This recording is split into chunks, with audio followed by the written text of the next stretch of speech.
We're back.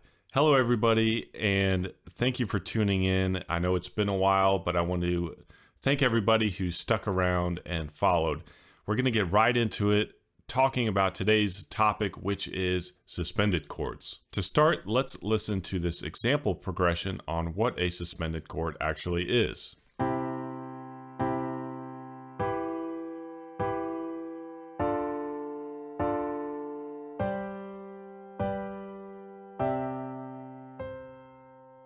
The main job of a suspended chord is to create tension and then resolve that tension. The theory behind it is we are taking the third of a chord and replacing it with a note that creates instability and tension. This tension or suspension is then resolved to a satisfying resolution. There are two primary types of suspended chords that we're going to go over in today's video. One is called the 4-3 suspension or the sus4 suspension, and the other is the 9/8 suspension. Those numbers are referring to scale degrees. So a 4-3 suspension means the fourth scale degree is resolving down to the third scale degree. Let's take a look at an example of this. Here is the key of C major along with the C major scale. Our fourth scale degree is the note F, and our third scale degree is the note E. So a 4-3 suspension means the note F resolves down a half step to the note E. And if you prefer the other naming convention, a C sus4 chord means our fourth scale degree is suspended. This type of suspension is mostly used as a 5 chord, which then resolves to the tonic, or as a more expressive resolution on the tonic. Here's an example of what I'm talking about.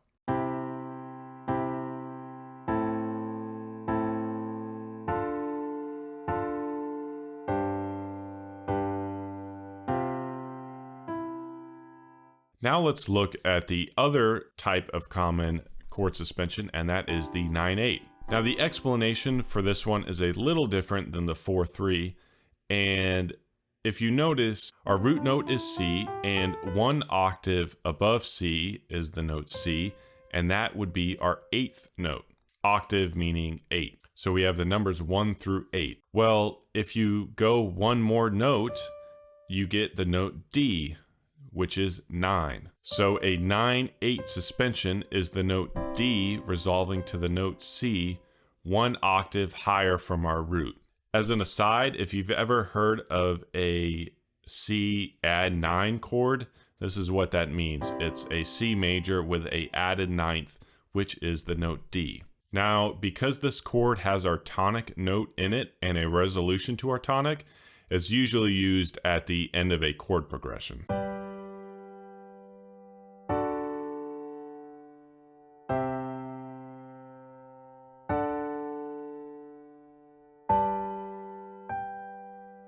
You can use a suspended chord pretty much however you would like. The examples we went over are the more common ways you would see it used, but with music you can use it however you would like. You don't have to resolve the chord.